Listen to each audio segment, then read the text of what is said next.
नमस्कार, हरियाणा न्यूज देख रहे हैं आप और मैं हूं आपके साथ विनय चौधरी। दिन भर आप बहुत सी खबरें देखते हैं और इन खबरों में से कुछ ऐसी खबरें होती हैं जो दिन भर सुर्खियां भी बनती हैं और इन्हीं गर्मा गर्म खबर को लेकर हम हाजिर हैं। इस खास शो खबर गर्म में है।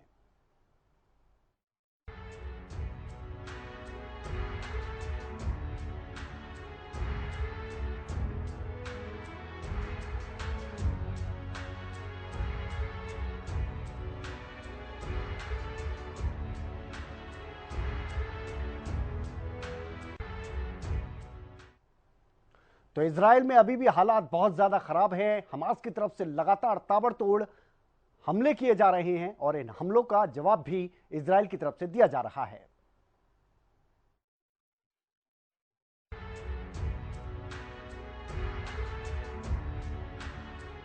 हमास के द्वारा इजराइल पर किए गए हमले के बाद मध्य एशिया में हालात बदतर हो गए हैं। जवाबी कार्रवाई में इजराइल ने गाजा की पूर्ण घेराबंदी कर दी है, जिसके बाद से भोजन, पानी, ईंधन और जरूरी सामानों की सप्लाई पूरी तरह से बंद कर दी गई है। वहीं गाजा में इजरायली सैनिक आग बरसा रहे हैं और हमास के आतंकियों की तलाशी के लिए छापेमारी जारी है। इजराइल के प्रधानमंत्री बेंजामिन नेतन्याहू ने हमास को कड़ी चेतावनी देते हुए कहा कि इजराइल ने युद्ध को शुरू नहीं किया है, यह हम सब पर क्रूर तरीके से थोपा गया था। उन्होंने कहा कि अब इजराइल इस युद्ध को खत्म करेगा। हमास के खिलाफ जवाबी कार्रवाई में इजराइल ने 3 लाख सैनिक जुटाए हैं। बता दें कि 7 अक्टूबर को हमास के करीब 1500 आतंकियों ने गाजा पट्टी से इजरायली सीमा में घुसपैठ कर दी थी, जिसके बाद उन्होंने इजराइल में भीषण नरसंहार को अंजाम दिया। अब तक हमास के आतंकी हमले में जान गंवाने वाले इजराइल के लोगों की संख्या 1000 के पार पहुंच चुकी है। 500 लोग अभी गंभीर रूप से घायल हैं। वहीं अभी तक इजराइल की जवाबी कार्रवाई में गाजा में 900 से ज्यादा लोगों की मौत हो चुकी है।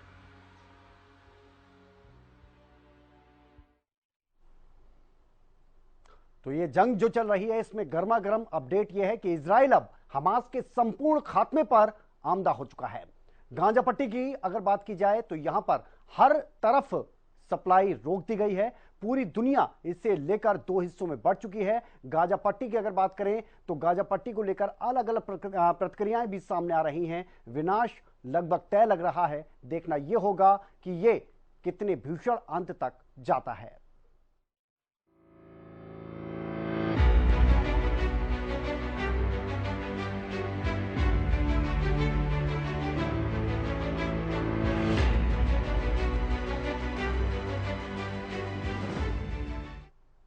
और दिल्ली में केंद्रीय कैबिनेट की बैठक हुई है। प्रधानमंत्री नरेंद्र मोदी ने इसकी अध्यक्षता की। इस बैठक की अगर बात की जाए तो इसमें एक अहम फैसला लिया गया है।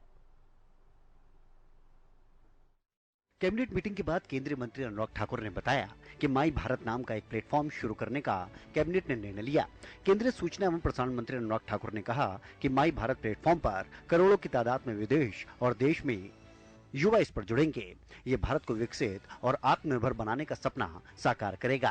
इसके जरिए युवा अपनी आकांक्षा को पूरा करेंगे। इसको 31 अक्टूबर को राष्ट्र को समर्पित किया जाएगा। इस दिन ही लौह पुरुष सरदार वल्लभ भाई पटेल की जयंती है। देश के युवाओं को विकास और युवाओं की ऊर्जा का कर्तव्य बोध और सेवा भाव के साथ राष्ट्र निर्माण में उपयोग करने के उद्देश्य हेतु माई भारत नाम की एक यूनानिमस संस्था बनाने का निर्णय लिया है। माई भारत, मेरा युवा भारत, माई भारत, MY, माई भारत, मेरा युवा भारत। ये एक ओवरआर्चिंग इंस्टीट्यूशनल मैकेनिज्म होगा जिसके लिए इसको अनुमति दी है। अनुराग ठाकुर ने कहा कि सबके लिए देश प्राथमिकता है। भारत के वर्तमान और भविष्य को ध्यान में रखते हुए ही हम माई भारत प्लेटफॉर्म लेकर आए हैं। ये युवाओं की भागीदारी के लिए ही है।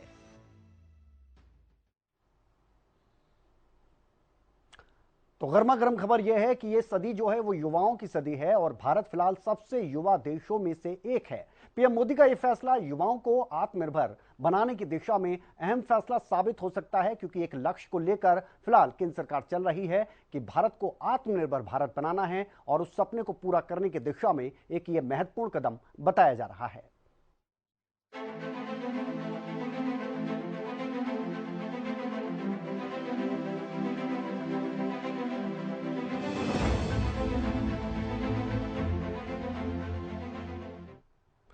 उधर चंडीगढ़ में हरियाणा कैबिनेट की बैठक हुई है। इस बैठक में कई अहम फैसलों पर मोहर लगाई गई। चंडीगढ़ में हरियाणा कैबिनेट की बैठक में कई अहम फैसलों पर मोहर लगी।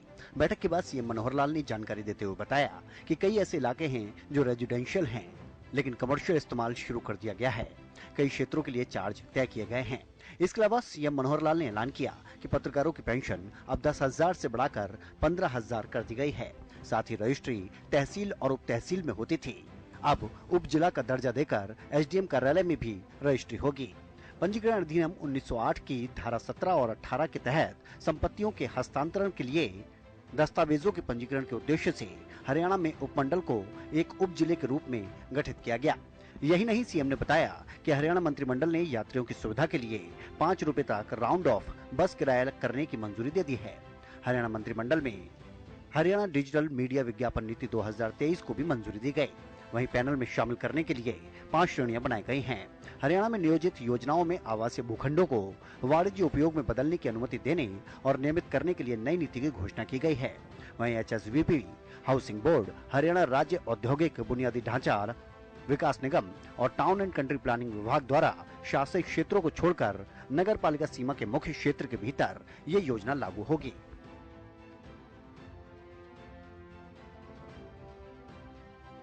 मान्यता दे करके एक नीति बनाई जाए, पॉलिसी बनाई जाए, तो वो पॉलिसी आज हमने बना दी है। हमारे है तो इलीगल कंस्ट्रक्शन थी, लेकिन मान्यता देनी है तो उसकी कोई पॉलिसी बनाई जाए।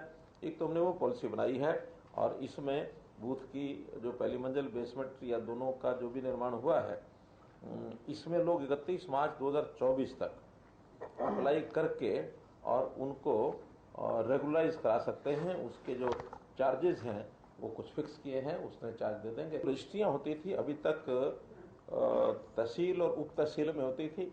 हमने एक एडमिनिस्ट्रेटिव ऑर्डर से उसको एसडीएम ऑफिस में करनी शुरू भी कर दी हैं, लेकिन आज उसका विधिवत कैबिनेट से पोस्ट फैक्टो एजेंडा हमने पास कर लिया।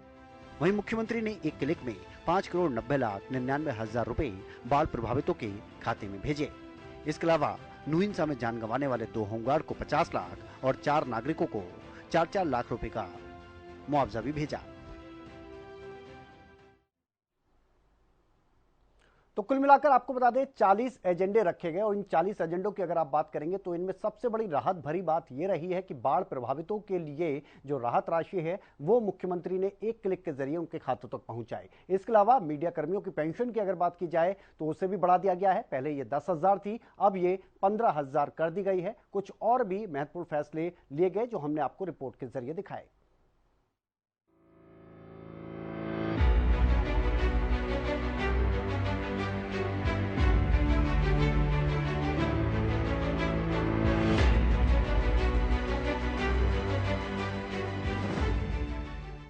और केंद्रीय गृह मंत्री अमित शाह रोहतक के दौरे पर पहुंचे। यहां पर उन्होंने हरियाणा सरकार की जमकर तारीफ की, साथ ही संत समाज को किस तरह से उनकी पार्टी की तरफ से लगातार सम्मान दिया जा रहा है इस बारे में भी बात की। रोहतक दौरे पर पहुंचे केंद्रीय गृह मंत्री अमित शाह ने कहा, एशियन गेम्स में भारत ने पहली बार 100 से ज्यादा मेडल जीते। 2014 के बाद हर खेल में भारत ने बहुत अच्छा खेला और इसका मुख्य कारण है कि पीएम मोदी ने हर जगह प्रतिभाशाली एथलीट्स की खोज की, उनके प्रशिक्षण की व्यवस्था की और उनके आहार और स्वास्थ्य का ख्याल रखा। खेलो इंडिया गेम चेंजर साबित हुआ है। अभी अभी एशियाई खेल 2022 समाप्त हुए और हम सब के लिए आनंद का विषय है और हरियाणा के लिए और आनंद का विषय है कि एशियाई खेलों में 100 से ज्यादा पदक जीतने का सबसे पहली बार आजादी के बाद भारत को सम्मान मिला है। अमित शाह ने नाथ संप्रदाय द्वारा किए गए समाज सुधार की दिशा में कार्यों को याद किया। कोरोना काल में स्वयंसेवी संस्थाओं के अलावा बाबा बालकनाथ मठ ने बड़े स्तर पर सेवा कार्य किए थे। आज यहाँ पर महंत चांदनाथ जी की मूर्ति का अनावरण हुआ है, भंडारा भी हुआ है। महंत चांदनाथ जी के मेरा संपर्क उनके जीवन के अंत काल में ही आया, परंतु कई बार उन्होंने मुझे कई प्रकार की आध्यात्मिक अनुभूतियां कराई है। मैं महंत चांदनाथ जी को आज बड़े मन के साथ भावपूर्वक श्रद्धांजलि देता हूं। भारतीय जनता पार्टी ने हमेशा ही संत महात्माओं को सम्मान देने का काम किया है। राजनीति में आने से संतों ने बहुत बेहतरीन काम किए हैं।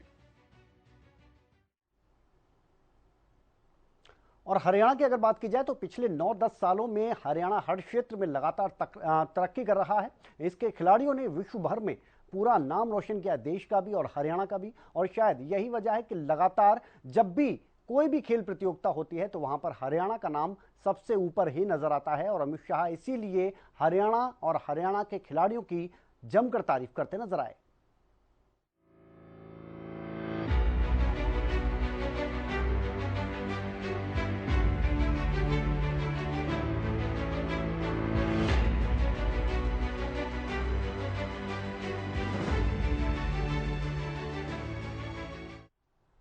और हाल ही में आपको बता दें, नेता प्रतिपक्ष और पूर्व मुख्यमंत्री भूपेंद्र सिंह हुड्डा की तरफ से एक बयान दिया गया था जिसमें उन्होंने 4 डिप्टी सीएम बनाए जाने की बात कही थी। अब इसे लेकर राजनीति लगातार गर्माती जा रही है। एक तरफ बीजेपी लगातार भूपेंद्र सिंह हुड्डा को निशाने पर ले रही है तो उनकी पार्टी के कुछ लोगों का भी बयान इस पर सामने आया है। पूर्व सीएम और सदन में कांग्रेस के नेता भूपेंद्र सिंह हुड्डा के 4 डिप्टी सीएम वाले बयान पर सियासी घमासान खड़ा हो गया है। उनके उस बयान पर एक तरफ बीजेपी हमलावर है, वहीं उन्हीं की पार्टी के नेताओं के बयानों ने भी कांग्रेस में अंतर्कलह को एक बार फिर सबके सामने ला दिया है। पूर्व प्रदेश कांग्रेस अध्यक्ष कुमारी सैलजा ने हुड्डा के इस बयान पर कहा कि हरियाणा में डिप्टी सीएम कौन होगा इसका फैसला हाईकमान करेगा। बहुत अजीब सी बात लगती है मुझे। हाईकमान का फैसला बाद में, हाईकमान का फैसला होता है कौन क्या बनेगा। कांग्रेस नेता और असंध विधायक शमशेर गोगी ने भी पूर्व सीएम के बयान पर कहा कि पहले चुनाव जीतना चाहिए, उसके बाद इसका फैसला पार्टी हाईकमान करेगा। तो सोनिया जी, खड़गे जी, राहुल जी, यही लोग फैसला करेंगे। और ये बात ठीक है कि इलेक्शन चल रहा है, इलेक्शन में क्या बयान देना, क्या कहना, लीडर देते रहते हैं। वहीं हुड्डा के बयान पर बीजेपी भी हमलावर है। कैबिनेट मंत्री जेपी दलाल ने हुड्डा के बयान पर पलटवार करते हुए कहा कि मंत्री विधायक बनाना उनके हाथ में नहीं है। भूपेंद्र सिंह हुड्डा के हाथ में विधायक बनाना नहीं है, उनके हाथ में मंत्री या मुख्यमंत्री बनाना नहीं है। उनके हाथ में जो काम है कि जिला अध्यक्ष बना दे, ब्लॉक के अध्यक्ष बना दे, उसमें तो वो बना नहीं पा रहे। वहीं बीजेपी सांसद रामचंद्र जांगड़ा ने भूपेंद्र हुड्डा के बयान को हास्यास्पद बताया। मुझे बड़ा हास्यास्पद सा बयान लगता है। अरे कांग्रेस को ये नहीं कहना लगता क्या कि अगर कांग्रेस सत्ता में आई तो किसी पिछड़े वर्ग से, किसी ब्राह्मण को या किसी अनुसूचित वर्ग से व्यक्ति को मुख्यमंत्री बनाएंगे, यानी मुख्यमंत्री तो हुड्डा ही रहेगा, डिप्टी चीफ मिनिस्टर और बन सकते हैं। बता दें कि हुड्डा ने 10 अक्टूबर को दिल्ली में हरियाणा में कांग्रेस की सरकार बनने पर 4 डिप्टी सीएम बनाने की बात कही थी। आज नहीं कहा हमने कहा 2019 के चुनाव से पहले पार्टी ने फैसला किया था। चुनाव से पहले जब चुनाव में हमने ये था कि हम 4 डिप्टी चीफ मिनिस्टर, एक ब्राह्मण समाज का भी होगा, एक दलित समाज का होगा, बैकवर्ड कास्ट से होगा, इस तरह प्रकार से हमने। तो हुड्डा के 4 डेप्यूटी सीएम वाले बयान पर जिस तरह से कांग्रेस नेताओं के बयान सामने आ रहे हैं, उससे लग रहा है कि प्रदेश कांग्रेस में अभी भी अंतर्कलह थमी नहीं है। जब प्रदेश आम चुनाव और विधानसभा के चुनावों की तरफ बढ़ रहा है, ऐसे में हरियाणा कांग्रेस के लिए इसे शुभ संकेत नहीं कह सकते। और साथ ही आपको बता दें, मुख्यमंत्री मनोहर लाल ने भी भूपेंद्र सिंह हुड्डा के इस बयान को निंदनीय बताया है।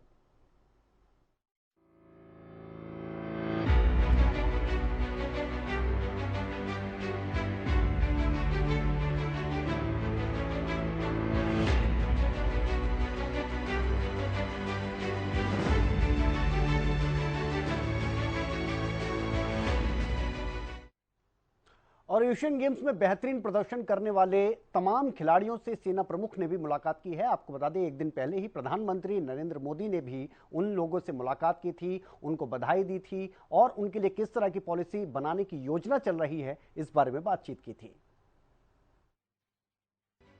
भारतीय सेना ने नई दिल्ली में एशियन गेम्स 2023 के पदक विजेता खिलाड़ियों को सम्मानित किया। भारतीय सेना प्रमुख जनरल मनोज पांडे ने इस मौके पर उन खिलाड़ियों को सम्मानित किया जो सेना का हिस्सा हैं और एशियाई खेलों में देश का प्रतिनिधित्व कर रहे थे। इन खिलाड़ियों में स्वर्ण पदक जीतने वाले नीरज चोपड़ा और अविनाश सांबले भी शामिल थे। तो बहुत अच्छा लगता है और सबसे मेन बात होती है जब सभी खिलाड़ी साथ में होते हैं तो एनर्जी दोगुनी हो जाती है उस वहाँ पे। कई प्रोग्राम ऐसे होते हैं जहाँ पे अकेले जाना पड़ता है, लेकिन मैं बहुत ज्यादा पसंद करता हूँ जब बाकी एथलीट्स भी वहाँ पे हों, तो बहुत अच्छा लगता है और हमेशा अच्छा लगता है कंट्री के लिए मेडल जीत के, और जो कंट्री फिर हमको वेलकम करती है तो बहुत अच्छा लगता है। बता दें कि एशियन गेम्स में भारत का शानदार सफर रहा। टूर्नामेंट के इतिहास में भारत ने इस साल सबसे ज्यादा मेडल जीते। भारत ने अपने एशियाई खेलों के अभियान को 107 पदकों के साथ समाप्त किया, जिनमें 28 स्वर्ण, 38 रजत और 41 कांस्य शामिल है। भारत मेडल टेली में चौथे स्थान पर रहा था।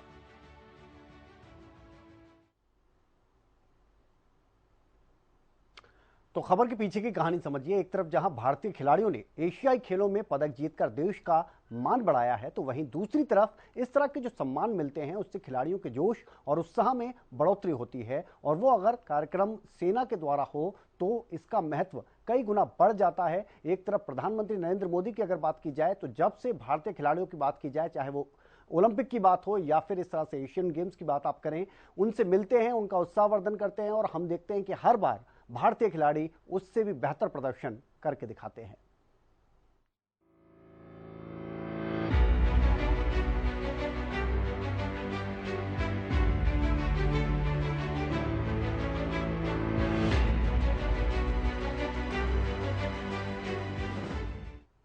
और अब बात करते हैं मोनू मानेसर की, जिसकी रिमांड एक बार फिर से बढ़ा दी गई है, यानी अब उससे और गहनता के साथ पूछताछ होगी।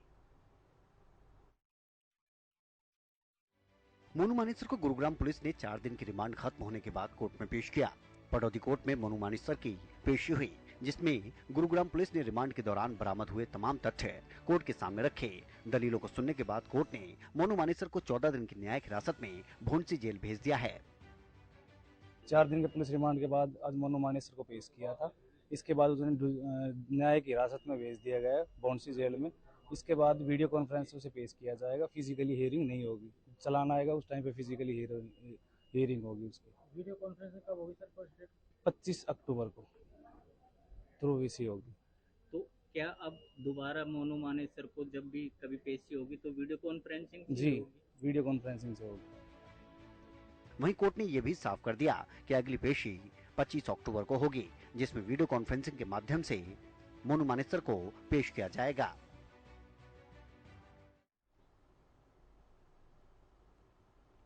अब मोनू मानेसर के सलाखों के पीछे पहुंचने की कहानी समझिए। दरअसल 7 फरवरी को देर रात पटौदी के बाबर शाह मोहल्ले में 2 समुदाय में विवाद हुआ था। पहले पथराव हुआ और फिर फायरिंग हुई। इसी फायरिंग में मोनू मानेसर अवैध असले के साथ फायरिंग करता हुआ मोबाइल कैमरों में कैद हो गया था। फायरिंग में 12वीं क्लास के एक छात्र को गोली लगी थी। एक दूसरा मामला भी है, वो दूसरा मामला राजस्थान का है, नासिर जुनैद हत्याकांड का, और इस मामले में राजस्थान पुलिस ने मोनू मानेसर को गिरफ्तार किया था। इसके बाद मानेसर की अगर बात की जाए तो उसको गुरुग्राम पुलिस ने प्रोडक्शन वारंट पर लिया और मामले की तफ्तीश शुरू कर दी।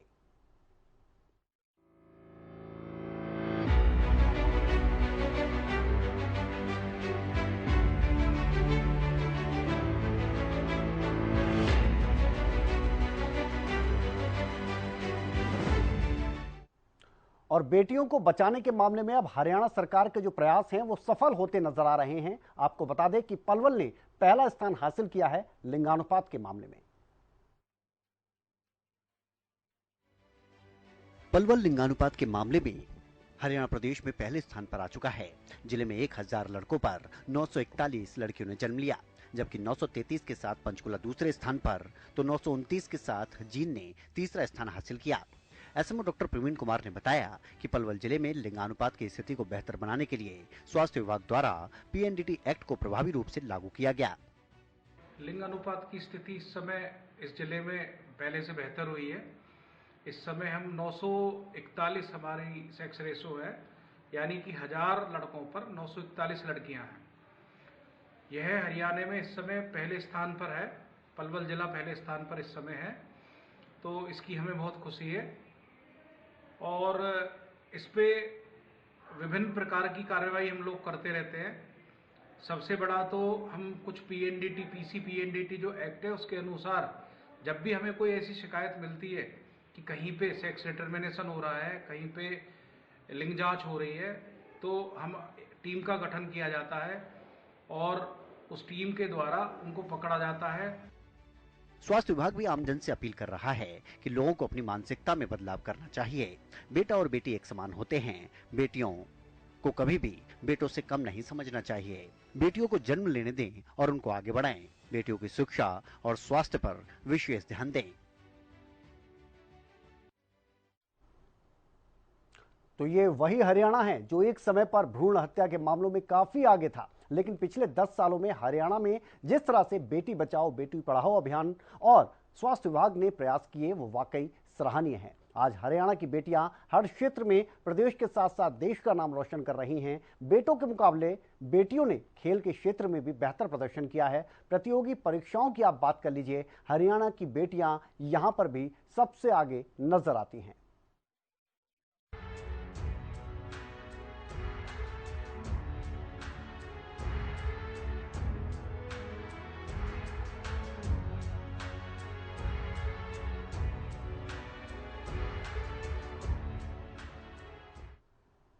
और एक बार फिर से दर्दनाक हादसा हुआ और कई परिवार तबाह हो गए। भिवानी से इस दर्दनाक हादसे की खबर सामने आई। हरियाणा के भिवानी जिले में एक दर्दनाक सड़क हादसा हुआ जिसमें 6 लोगों की मौत हो गई है। जानकारी के अनुसार भिवानी बहल मार्ग पर गांव सेरला के नजदीक एक कार ने खड़े ट्रक में टक्कर मार दी। हादसे में कार में सवार सभी 5 दोस्तों की मौत हो गई, वहीं ट्रक चालक के सहायक की भी दर्दनाक मौत हो गई है। जानकारी के मुताबिक 10 अक्टूबर की देर रात को गाड़ी में सवार 6 युवक गांव सेरला की तरफ आ रहे थे। इसी दौरान दूसरी गाड़ी को बचाने के चलते कार खड़े हुए ट्रक से टकरा गई। टक्कर इतनी जबरदस्त थी कि कार के परखच्चे उड़ गए। ये रात को 10 बजे के आसपास गांव बोंगला से बहल की तरफ जा रहे थे किसी काम के लिए। तो ये रास्ते में जाते जाते आगे एक बता रहे हैं कि लवारिस तरीके से एक ट्रक खड़ा था। वो लवारिस अवस्था में ट्रक खड़ा था, मैं उसका कोई इंडिकेटर चस रहा था और इन्होंने ब्रेक लगाने की कोशिश करी तो स्लिप करके गाड़ी ट्रक में लग गई। सभी की फिर इनकी 3 की तो मौके पे ही मृत्यु हो गई। गाड़ी में सवार 4 युवकों की मौके पर ही मौत हो गई, जबकि 2 की अस्पताल ले जाते समय मौत हुई। हादसे के बाद पुलिस मामले की जांच में जुटी है।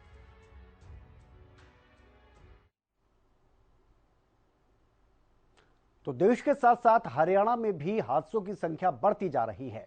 तेज रफ्तार और यातायात नियमों के पालन नहीं करने की वजह से आए दिन सड़क हादसे होते हैं, जिस पर पुलिस प्रशासन के जागरूक होने के साथ साथ आम लोगों को भी जागरूक होने की जरूरत है। और जरूरत है यातायात नियमों का पालन किया जाए, सावधानी से अपने वाहन को चलाएं जिससे इस तरह के हादसे ना हो सके।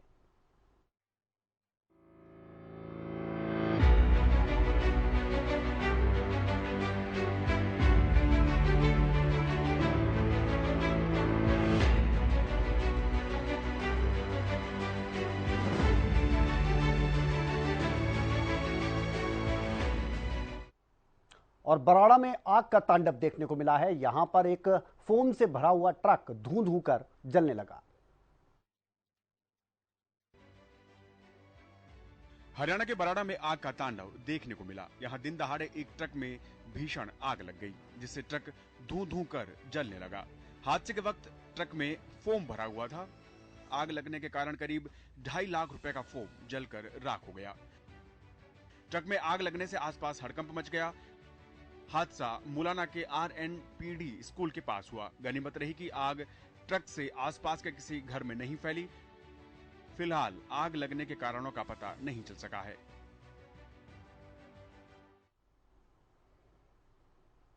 तो ये तस्वीरें वाकई डराने वाली थी।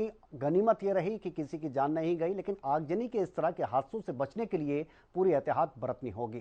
ट्रक या किसी अन्य वाहन में आग के प्रति संवेदनशील पदार्थ या वस्तुओं को रखने से पहले और बाद में जरूरी सावधानी बरतने की जरूरत है, ताकि इस तरह के हादसों से भी बचा जा सके।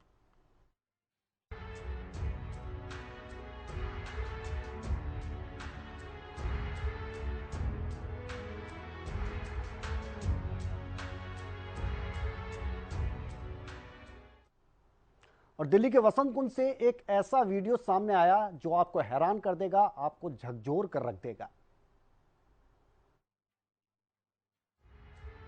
दिल्ली के वसंत कुंज में एक ऐसा भयावह हादसा हुआ है जिसने इसी साल नववर्ष की पूर्व संध्या पर हुए जाफराबाद केस की यादें ताजा कर दी। इस हादसे का एक वीडियो सामने आया है जिसमें एक शख्स टैक्सी के नीचे घिसटता हुआ दिख रहा है। दिल्ली पुलिस अब इस मामले की जांच कर रही है। जानकारी के अनुसार 10 अक्टूबर की रात दिल्ली में NH8 के पास अज्ञात शव मिला, जिस पर चोट के गहरे निशान थे। शव की पहचान विजेंद्र निवासी फरीदाबाद के रूप में हुई। पुलिस ने मामले में केस दर्ज कर लिया है। वायरल वीडियो में देखा जा सकता है कि वीडियो के शुरुआती कुछ सेकंड में विजेंद्र जिंदा नजर आ रहा है। वह अपने आप को बचाने के लिए हाथ मार रहा है और सड़क से ऊपर आने की कोशिश कर रहा है। हालांकि टायर में फंसने के चलते वह कुछ देर बाद हिम्मत हार गया और शांत पड़ गया। इसके बाद भी टैक्सी उसे घसीटती रही। पुलिस ने इस मामले में केस दर्ज कर लिया है और जांच जारी है।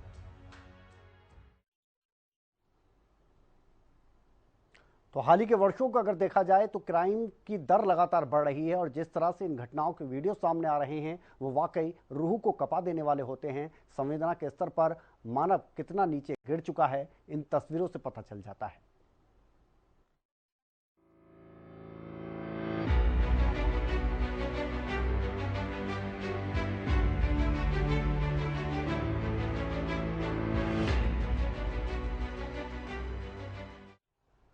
और टीम इंडिया का धमाकेदार प्रदर्शन लगातार जारी है। एक तरफ तो पहले मैच में ऑस्ट्रेलिया को हराया था, दूसरे मैच की अगर बात की जाए तो अफगानिस्तान को बुरी तरह से हराया है और इस शानदार प्रदर्शन का जो फायदा है वो लगातार टीम इंडिया के बल्लेबाजों को मिल रहा है। ऑस्ट्रेलिया के खिलाफ विराट कोहली और KL राहुल ने शानदार पारी खेली। अब दोनों खिलाड़ियों को ICC रैंकिंग्स में फायदा मिला है। ICC रैंकिंग में विराट कोहली को 2 पायदान का फायदा हुआ है। अब विराट कोहली 9वें नंबर पर आ गए हैं। KL राहुल ने 15 पायदान की बड़ी छलांग लगाई है। अब KL राहुल 15वें नंबर पर हैं। हालांकि पाकिस्तान के कप्तान बाबर आजम पहले नंबर पर बने हुए हैं, जबकि भारतीय युवा बल्लेबाज शुभमन गिल दूसरे नंबर पर काबिज हैं। श्रीलंका के खिलाफ शतकीय पारी खेलने वाले क्विंटन डिकॉक 7वें से 6ठे नंबर पर काबिज हैं। इस साउथ अफ्रीकी विकेटकीपर बल्लेबाज को एक स्थान का फायदा मिला है। साउथ अफ्रीका के एडन मार्करम 21वें नंबर पर पहुंच गए हैं। इस खिलाड़ी ने 11 स्थान की छलांग लगाई है। नीदरलैंड और श्रीलंका के खिलाफ फ्लॉप होने वाले पाकिस्तानी कप्तान बाबर आजम टॉप पर बने हुए हैं। वहीं ऑस्ट्रेलिया के खिलाफ नहीं खेलने वाले शुभमन गिल दूसरे नंबर पर काबिज हैं। बांग्लादेश के खिलाफ शतक जड़ने वाले डेविड मलान को रैंकिंग में फायदा हुआ है। ICC रैंकिंग में डेविड मलान ने 7 पायदानों की छलांग लगाई है। अब डेविड मलान 8वें नंबर पर काबिज हैं। वहीं पाकिस्तान के ओपनर इमाम उल हक को 3 पायदान का नुकसान हुआ है। अब इमाम उल हक 7वें नंबर पर हैं। ऑस्ट्रेलिया के जोश हेजलवुड गेंदबाजों की रैंकिंग में टॉप पर काबिज हैं। इसके बाद भारतीय तेज गेंदबाज मोहम्मद सिराज है। भारतीय स्पिनर कुलदीप यादव को 3 पायदान का फायदा मिला है। अब कुलदीप यादव 8वें नंबर पर हैं। तो 8 अक्टूबर को पहला मैच हुआ था भारत का ऑस्ट्रेलिया के खिलाफ। ऑस्ट्रेलिया को बुरी तरह से हराया, लेकिन शुरुआत में थोड़ी दिक्कत हुई। बल्लेबाजों को अब फायदा मिल रहा है रैंकिंग में। दूसरा मैच अफगानिस्तान के खिलाफ होता है और यहां पर भी बल्लेबाजी बेहतरीन होती है। रोहित शर्मा ने कई रिकॉर्ड ध्वस्त कर दिए, तो वहीं विराट कोहली ने भी एक रिकॉर्ड बनाया।